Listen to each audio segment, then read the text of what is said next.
गाउँलेहरू के गरेर बसेको यहाँ काम पाइन बुहारी कुनी के भने चाहिँ उल्टो सुल्टो मेरै कुरा काटेर बसेको त होला नि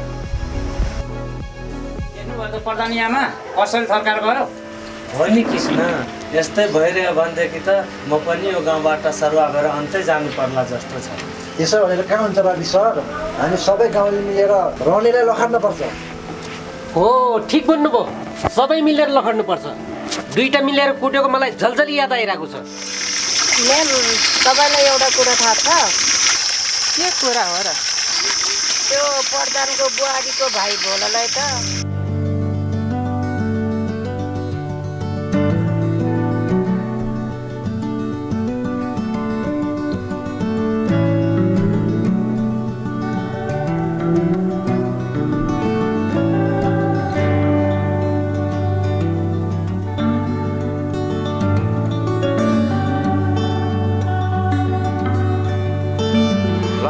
यो मरिचेको न बाउ नै छ न आमा नै छ रुद्रजीले जिम्मा लगाएर कता हरायो हजुरले के गर्न सक्नुहुन्छ गर्नु पर्यो हजुर हुन्छ रवि सरले मलाई सबै कुरो भनिसक्नु भएको छ बाबुको लागि हामीले यहाँ के गर्न सक्छौँ हामी सबै कुरा मेरो काम भनेको यो पुरै गाउँ घुम्ने कसले के गरिरहेछ त्यसो खबर बुझेर आउने त्यसपछि यस गाउँका प्रत्येक मान्छेबाट गएर उनीहरूलाई सम्झाएर हुन्छ कि बुझाएर हुन्छ कि यदि सम्झाएर बुझाएर मान्दैन भने कुटेर भए पनि यो रणबहादुर भनेको सबैले मान्ने तेरो काम हो प्लिज हुन्छ रणबहादुर साहब हजुर हेर्दै जानु होला हजुरको नाम सुन्न बित्तिकै सबैजना थररर काम्ने छ अब देख्नेछन् यी गाउँलेहरूले रणबहादुरको ताकत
कृष्णजी के गर्दै हुनुहुन्छ के हुनु नि रुद्रजी यसो घरको सरसफाइ अनि झोलै बोकेर कता हिँड्नु भने रुद्रजी कता हुनु नि कृष्णजी मैले हिजो हजुरलाई भनेको थिएँ नि घर जान्छु भनेर म घर हिँडेको बाबुले ल्याएर राख्नु है त्यही भन्न आएको खोइ त मरिचे रुद्रजी सँगै ल्याउनु भएको हुन्थ्यो ल्याउन त हुन्थ्यो नि कृष्णजी बाबु रोएर पछि लाग्ला कि भनेर छोडेर आएको हजुरले गएर ल्याउनु होला नि है कृष्णजी अनि तपाईँ कहिले आउनुहुन्छ नि रुद्रजी कति दिन लाग्ने हो म आइहाल्छु नि कृष्णजी 1-2 दिनमा घरमा शान्ति नै व्यवहार छ मिलाउँछु घरमा पनि आमा बुवाले बेगर भनिरहनु भएको छ म यतातिर फसेको छु के गर्ने के नगर्ने कृष्णजी साह्रै टेन्सन भएको कृष्णजी हाम्रो नि छोरालाई बेगर भनेको मान्दैन न केही काम गर्छ न बेनै गर्छ यसले फेरि आमा गनगन सुरु भयो रुद्रजी उहाँ चाहिँ मेरो आमा उहाँ चाहिँ मेरो साथी रुद्र नमस्कार आमा नमस्ते बाबु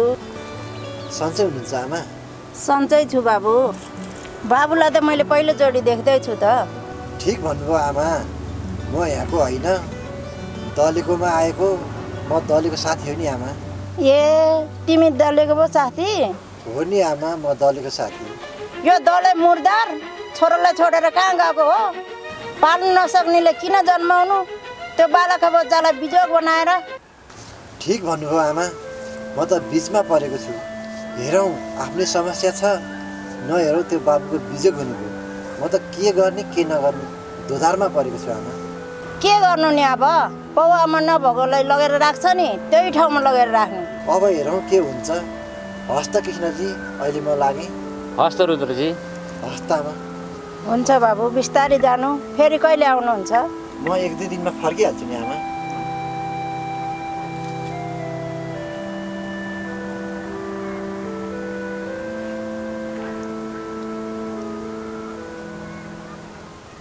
दलेको छोरालाई यहीँ राख भन्न आएको हो कि के हो?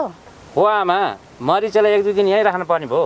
हो, अब तेरो काम दुनियाँको छोराछोरी ल्याएर पालेर बस, काम छैन तेरो? नगरौँ न आमा, 2-4 दिन त हो नि। के थाहा, सधैँ राख्नुपर्ने हो कि? त्यस्तो हुँदैन नि आमा।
बाउसाको कुरो जाने होइन।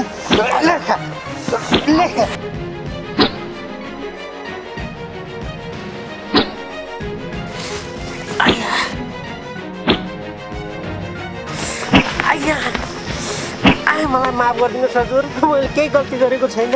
मैले माफ गरिदिनुहोस् हजुर। यो गर्नु त रनबार खाने गर्नु।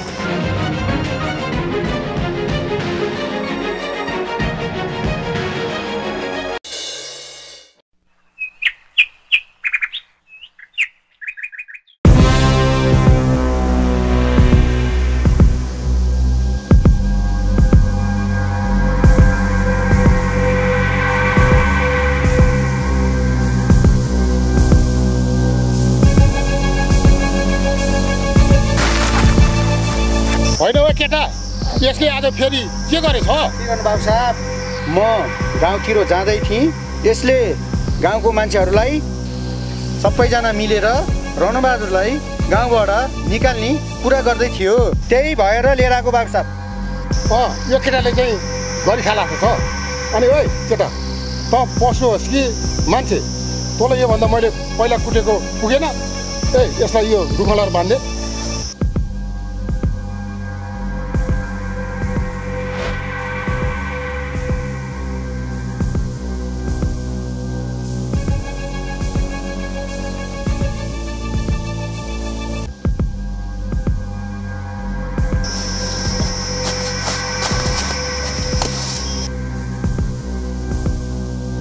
मैले गल्ती गरेँ हजुर, मलाई एकचोटिलाई माफ गरिदिनुहोस् हजुर, मलाई माफ गरिदिनुहोस् बाबु साहब।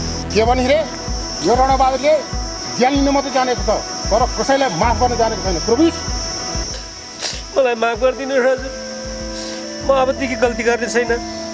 मलाई माफ गरिदिनुहोस् हजुर, मलाई माफ गरिदिनुहोस्। म अबदेखि यस्तो गल्ती गर्ने छैन हजुर, मलाई माफ गरिदिनुहोस्।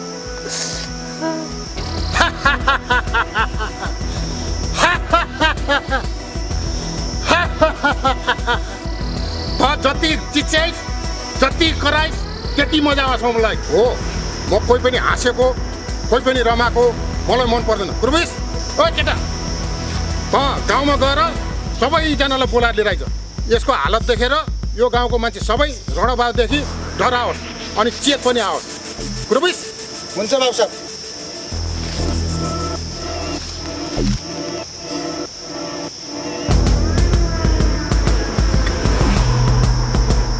मलाई माफ गरिदिनुहोस् हजुर, मलाई माफ गरिदिनुहोस्। म अबदेखि यस्तो गल्ती गर्ने छैन हजुर, मलाई माफ गरिदिनुहोस्। खै हेर्नुहोस्, मलाई यस गाउँबाट निकाल्नुपर्छ भन्ने ल खा यही बेच्दा। प्रवेश,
बुहारी ए बुहारी अनि भगाएर सोरेर सकेन म एउटाले संसार काम भ्याउँछु तिमीले कति बेर लाग्यो म त भगाएर सोर्ने पानी नि खाउँछु सबै गर्छु गर्दैछु आमा हजुर सकिन लाग्यो बुहारी गाईलाई घाँस र पानी दिएर आऊ हस् आमा के गर्नु मिले पनि झगडा गरे पनि सासू र बुहारी त हो नि छोरी पढ्न सर गइहाली होइन एक्लै कोसँग कुरा गर्दै हुनुहुन्छ कोही पनि देख्दैन त एक्लै बोलिराख्नु भएको छ नमस्कार हजुर नमस्कार कोसँग हुनु भित्र गोठमा बुहारी छिन् उसैसँग अनि तपाईँहरू बुढाबुढी नि हिँड्नु भएको छ कता हिँड्नु भएको कता हुनु नि यहीँ तपाईँलाई नै भेट्न आएको किन केही काम थियो र मेरो म्यामले प्रधानीलाई भेट्न जाउँ भन्दै थियो त्यही भएर आएको ए भन्नु न त कुरा के हो हजुर त यो गाउँको प्रधानी हो अब त यो गाउँ पहिलाको जस्तो छैन हामी पनि त्यति सुरक्षित छौँ जस्तो लाग्दैन